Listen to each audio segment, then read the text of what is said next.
Eu sei que eu não devia gravar um vídeo comentando sobre A Outra Zoe, filme de 2022, mas aquela comedinha romântica bobinha, que dessa vez não tá na Netflix, tá no Amazon Prime Video. Eu sei que eu deveria gastar meu tempo assistindo aos filmes do Oscar, principalmente no ano em que temos o Brasil com 3 indicações e eu ainda tenho que ver Conclave e O Brutalista, e a Nora também, na verdade todos de melhor filme. Eu vou fazer isso e vou gravar resenhas sobre esses filmes.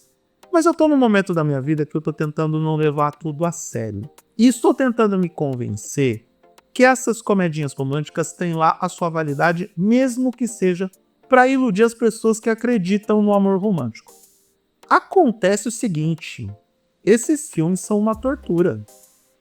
Esses filmes acabam levantando questionamentos sobre quais são os critérios e códigos morais e éticos de produtores, executivos, roteiristas, porque, pelo amor de Deus, A Outra Zoe nem tenta, e digo mais, nem disfarça. É um filme muito problemático, de personagens mais problemáticos ainda. Poucas vezes eu vi um trio de protagonistas tão insuportável e as pessoas defendem esse tipo de filme.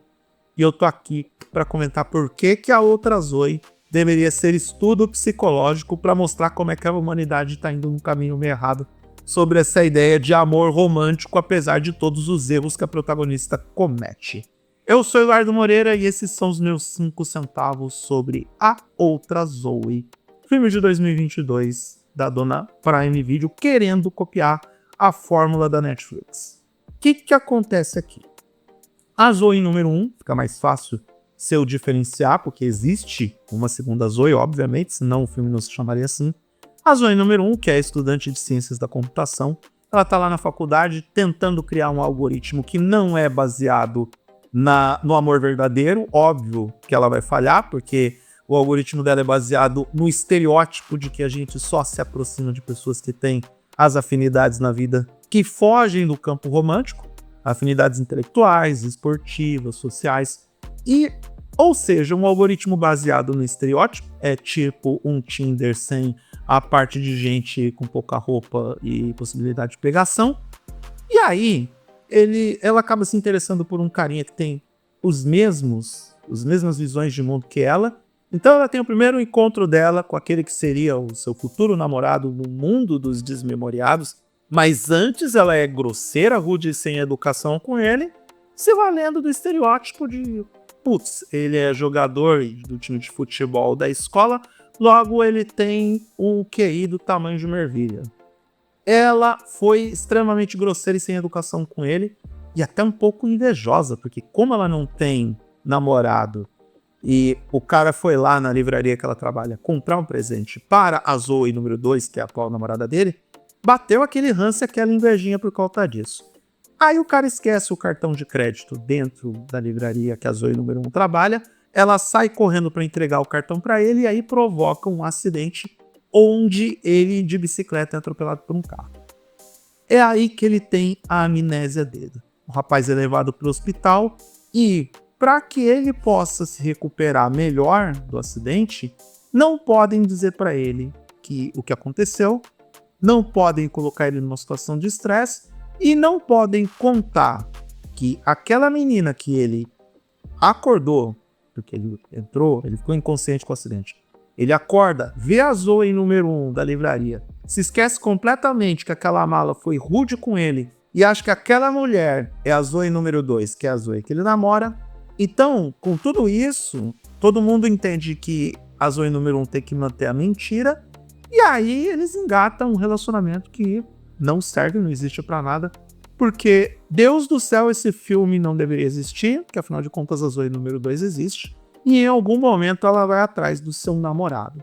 No meio do caminho, porque existem essas coincidências do destino, e o lugar onde o filme acontece é do tamanho de um quarteirão, e isso porque a Zoe número 1, o desmemoriado e a família do desmemoriado vão para outro lugar, para uma estação de esqui longe dali, para passar as férias. Sabe o carinha que a Zoe número 1 se interessou lá no começo do filme? Pois é primo do desmemoriado. Olha só que coincidência. Porque sem isso você não tem filme, você não tem conflito, você não tem por que essa história existir. Aliás, A Outra Zoe é um filme desnecessário e que não deveria existir, porque não é possível que você veja uma história onde a protagonista faz tudo errado e ainda assim, e me desculpa se eu tô dando spoiler aqui, eu não me importo. Eu acho que eu tô prestando um serviço de utilidade pública quando eu estou comentando sobre um filme que você deve pular longe. Ela consegue se dar bem mesmo fazendo tudo errado. Ela é rude com um cara que depois sofre um acidente por causa dela. Ela julga o cara por estereótipo. Ela mente pro cara. Durante o namoro fictício, ela passa a perna nele, porque como o interesse amoroso dela é o primo dele, ela acaba pegando o primo na jacuzzi.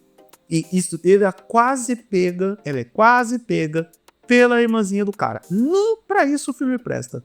Porque se ela fosse pega pela irmãzinha, pelo menos a gente teria um conflito mais sério e teria uma motivação pra Zoe tentar se virar nos 30 pra corrigir a situação. Nem pra isso.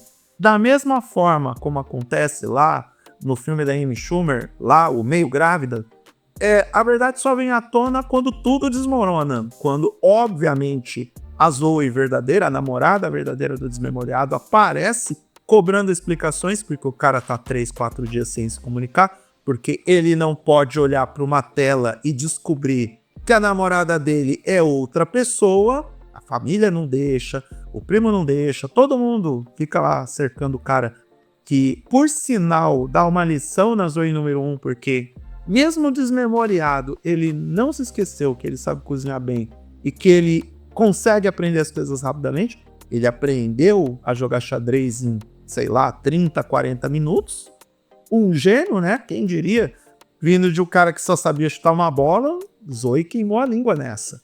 Então, nem para esses conflitos se resolverem, o filme prestou. Só tascou a bomba no final para que a nossa pobre Zoe número 1 fosse descoberta, fosse dispensada pelo desmemoriado, que aí se lembrou que tem uma namorada de verdade, para que a Zoe número 2 revelasse a sua personalidade problemática e se desse conta de que gosta de verdade mesmo da Zoe número 1, para que a Zoe número 1 fosse humilhada pela escola inteira. Eu sei que é cansativo ficar falando Zoe número 1 e Zoe número 2, mas é mais fácil para ficar localizando. Se eu fizesse esse vídeo em off, ele daria muito mais trabalho, porque eu teria que ficar alternando as imagens das meninas o tempo todo para poder identificar graficamente, e eu particularmente achei esse tipo de edição um saco. Então ela teve que passar por todas as humilhações para ter a jornada de redenção, só para que o desmemoriado ficasse com ela no final e para que ela fizesse jus a todo arrependimento, culpa, para que ela enxergasse que tudo que ela fez foi errado e tivesse o perdão de todo mundo. Inclusive da melhor amiga, que também é uma sacana, que não tem nada melhor para fazer a não ser pegar o entregador de comida mexicana que vai lá na casa onde ela tá trabalhando para cuidar da criança dos outros, que tá lá com a vida dela estável com o relacionamento e desperta a inveja da amiga, levantando dúvidas razoáveis sobre a validade do algoritmo dela e a validade de não ligar pro amor romântico e reforçar a amiga a ideia do não, sim, tá valendo você só gostar das pessoas que têm as afinidades. É óbvio que as melhores relações estão nas diferenças. Eu sei que o filme tenta ensinar isso, mas a troco de quê? A troco de validar códigos morais e éticos que a Zoe número 1 apresentou ao longo do filme e ser completamente perdoada por isso?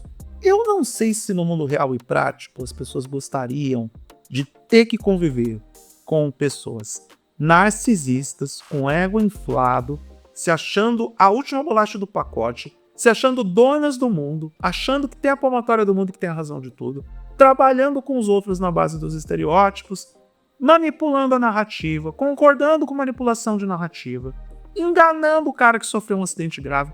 É um combo da desgraça que eu não sei se no mundo real ou prático as pessoas realmente gostariam de lidar.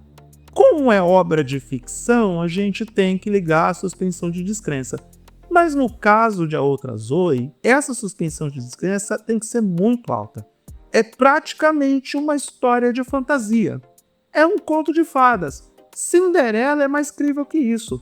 Se fizesse um filme sobre a grávida de Taubaté, o ingresso valeria mais. Então fica difícil, dona Prime Video. Fica difícil, mesmo que seja uma mensalidade muito mais baixa que a Netflix. E aí a Netflix tem que fazer esses filmes porcaria em escala para poder justificar essa mensalidade e se alinhar com o gosto duvidoso dos assinantes, porque, pelo amor de Deus... E aí me desculpa, eu sei que gosto não se discute, mas quem gosta desse tipo de filme realmente precisa procurar um profissional da área de psiquiatria. Porque não dá para acreditar que uma história como essa venda para as pessoas a ideia, nem que seja a mais vaga ideia, de que o amor verdadeiro pode ser encontrado quando você faz uma sequência de cagadas tão grande com a outra pessoa. Quando você humilha a outra pessoa. Quando você causa danos graves a outra pessoa. Eu não tenho problemas com comédias românticas bobinhas. Nem todo filme precisa ser uma linda mulher. E ainda assim, tem gente que acredita que uma linda mulher é crível quando é sim uma história de ficção. É sim uma história de fantasia. Nem toda prostituta é a Julia Roberts. Nem todo homem é o Richard Gere. Minha senhora, se você acha que você vai encontrar o amor verdadeiro no Richard Gere, olha pro espelho e, com todo respeito, a senhora não é uma Julia Roberts. É mais fácil acreditar que os roteiristas de Uma Linda Mulher precisam ser processados porque eles plagiaram a música do Odair José, doravante conhecida como Eu Vou Tirar Você Desse Lugar. Vai procurar no Spotify que você vai entender o que eu estou falando. Então, o romantismo de Hollywood é totalmente ficcional. O mundo real e prático não é 9,5 semanas de amor. O mundo real e prático está muito mais próximo de ser o diabo na carne de Miss Jones. Então, ver histórias como A Outra Zoe, A Barraca do Beijo, A Emily em Paris, nada conta, de novo. São comedinhas água com açúcar para você gastar o tempo e acreditar que você vai encontrar o príncipe encantado, apesar de todas as dificuldades. Mas não são filmes que estão sugerindo que isso vai acontecer, pelo menos na estratégia que são apresentados pelos protagonistas. A Outra Zoe é um desserviço para quem acredita no amor romântico, porque dá a entender e vende a ideia que você pode passar por cima dos outros, pode ter uma personalidade problemática e abraçar códigos morais e éticos duvidosos, que ainda assim no final você vai ter o amor da sua vida, o príncipe encantado, o jogador de futebol que você disse lá no começo do filme que ele era burro e imbecil, porque você achou que dentro dos seus estereótipos todo e qualquer atleta é um idiota completo. Não sei se é um critério justo para você, sei lá, pelo menos tentar encontrar um amor verdadeiro, se bem que a Zoe não estava procurando, né? Quer dizer, em quem ela procurou, o cara...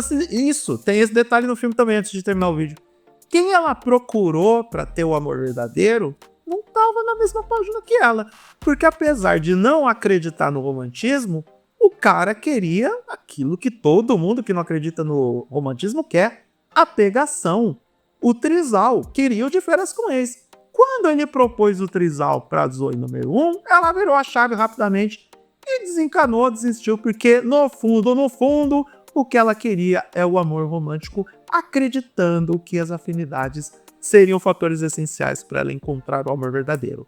Quando, na verdade, a realidade prática dos fatos mostra que, quanto maiores forem as diferenças de visão de mundo e personalidade, maiores são as chances de você encontrar alguém que complete aquilo que falta dentro de você.